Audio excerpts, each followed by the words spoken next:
السلام علیکم، میں ہوں اکبر علی اور آپ دیکھ رہے ہیں ڈسکور دا فیکٹس۔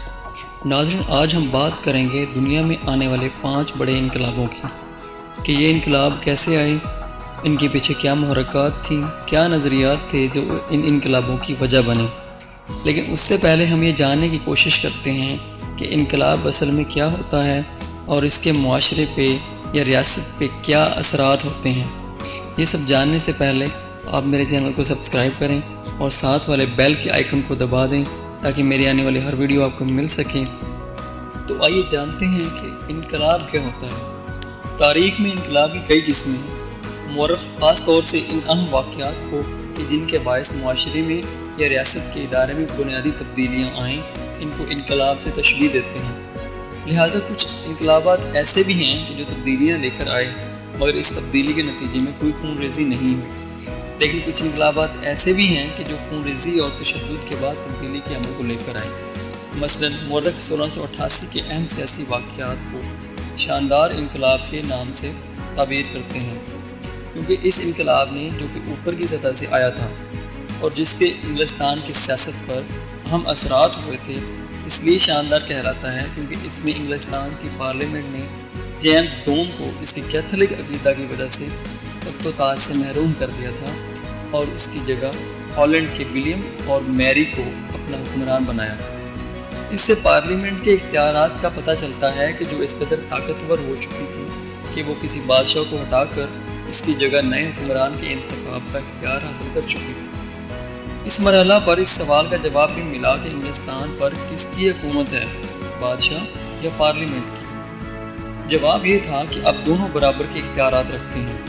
اس موقع پر پارلیمنٹ نے بادشاہ کو مجبور کیا کہ وہ بل آف رائٹس پہ دستخط کرے، جس کے تحت اس نے اپنے بہت سے اختیارات چھوڑ دیے۔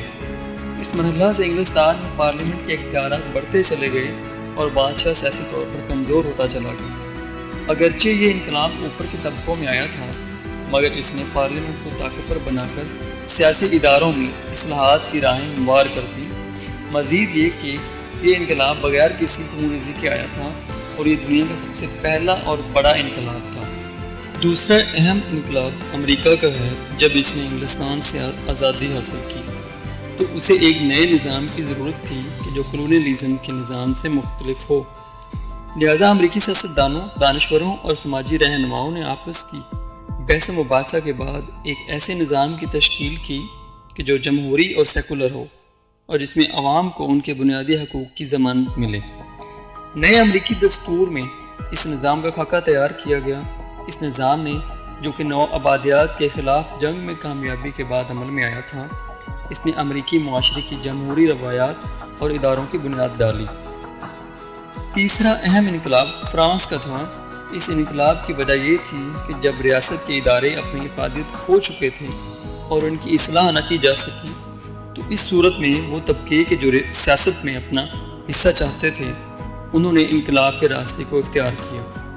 انقلاب کے پہلے مرحلے میں اداروں میں اصلاحات روشناس کرائی گئیں۔ دوسرے مرحلے میں انقلاب پرتشدد ہوا اور انقلاب کے رہنماؤں نے اس کی کامیابی کی خاطر تقریباً 40,000 لوگوں کے سر قلم کر دیے، جن میں بادشاہ اور ملکہ بھی شامل تھے۔ چوتھا انقلاب روس کا تھا، جو پہلی جنگ عظیم کے دوران وقوع پذیر ہوا جبکہ روس جنگ میں ناکام ہو رہا تھا اور روسی عوام معاشی اور سیاسی بحران کا شکار تھے۔ اس انقلاب نے بھی تشدد کے راستے کو اختیار کیا اور وہ تمام طبقے اور جماعتیں جو اس کی راہ میں رکاوٹ تھیں انہیں قتل و خون کے بعد راستے سے ہٹا دیا۔ اس میں زار روس اور اس کا پورا خاندان بھی شامل تھا۔ پانچواں انقلاب چین کا تھا، جو دوسری جنگ عظیم کے بعد اور جاپان کے حملوں کے نتیجوں میں عمل میں آیا تھا۔ اس انقلاب نے بھی تشدد کا راستہ اختیار کرتے ہوئے انقلاب کے دشمنوں کا صفایا کر دیا۔ ان انقلابات کی تاریخ سے ایک بات واضح ہو کر سامنے آتی ہے کہ یہ اچانک نہیں آئے، بلکہ ان انقلابوں کے پس منظر میں نظریات و افکار کا اہم حصہ تھا، جنہوں نے انقلاب کے رہنماؤں کو ذہنی پختگی دی۔ اب ہم بات کرتے ہیں کہ دنیا میں آنے والے ان 5 انقلابوں کے پس منظر کیا تھے۔ تو انگلستان کے شاندار انقلاب کے پس منظر میں 17ویں صدی کی خانہ جنگی جو پارلیمنٹ اور چارلس اول کے درمیان ہوئی تھی، جس میں پارلیمنٹ نے فتح کے بعد بادشاہ کا غداری کے جرم میں سر قلم کر دیا تھا۔ اس نے انگلستان کی سیاسی نظام کو ایک زبردست دھچکا دیا اور پارلیمنٹ کی طاقت کو مضبوط کیا۔ 16ویں اور 17ویں صدی میں تھامس ہوبز اور جان لاک کے خیالات و افکار سے متبادل سیاسی نظام کی راہوں کو استوار کیا گیا۔ اس لیے 1688 کا انقلاب اس کے نتیجے میں آیا اور اس نے انگلستان کے سیاسی نظام میں بادشاہ کے اختیارات کو کم کر کے پارلیمنٹ کی اہمیت کو بڑھا دیا۔ دوسرا انقلاب جو تھا وہ امریکہ کا تھا۔ امریکہ کی جنگ آزادی کے خاتمے کے بعد اس کی سیاسی رہنماؤں نے یونانی اور خاص طور پہ رومی ریپبلک کا گہرائی سے مطالعہ کیا اور اس کے سیاسی نظام کو سمجھا کہ جس میں سینٹ اور اسمبلیوں کا اہم کردار تھا۔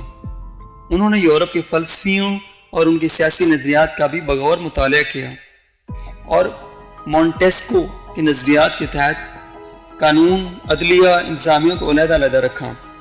ریاست اور چرچ کو بھی ایک دوسرے سے دور رکھ کر سیکولر نظام کو رائج کیا۔ لہذا اس دستور نے امریکہ میں جمہوریت اور سیکولرزم کی بنیاد کو مضبوط کیا۔ تیسرا انقلاب جو کہ فرانس کا تھا، اس انقلاب میں روشن خیال تحریک کے فلسفیوں اور دانشوروں کا حصہ تھا۔ اس لیے جب انقلاب آیا تو اس کے پہلے مرحلہ میں جو دستوری بادشاہت کا تھا، ان میں مونٹیسکو کے نظریات کو اپنایا گیا۔ دوسرے مرحلے میں جو 1892 سے 1893 تک رہا، اس میں روسو کے افکار کو عملی جامہ پہنایا گیا۔ روسو نے اپنی کتاب معاہدہ عمرانی میں واضح الفاظ میں کہا کہ اقتدار اعلیٰ عوام کے پاس ہونا چاہیے۔ اس نظریات نے جمہوری ذہن کو بنانے اور عوام کے بنیادی حقوق کی پاسداری میں اہم کردار ادا کیا۔ روس کے انقلاب میں روس کے دو مشہور فلسفی کارل مارکس کے نظریات، لینن کے افکار اور اس کی سیاسی بصیرت کو دخل تھا، جس نے ایک انقلابی پارٹی کو منظم کیا تھا۔ اس لیے جب انقلاب آیا تو اس نے روس میں ایک متبادل نظام کی تشکیل کی۔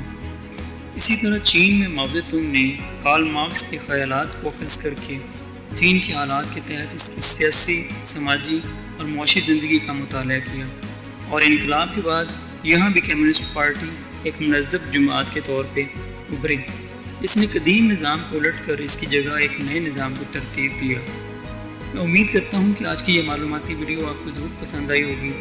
اسی طرح کی مزید ویڈیوز کو دیکھنے کے لیے میرے چینل کو سبسکرائب کریں اور ساتھ والے بیل کے آئیکن کو دبا دیں تاکہ آنے والی ہر نئی ویڈیو آپ کو مل سکے۔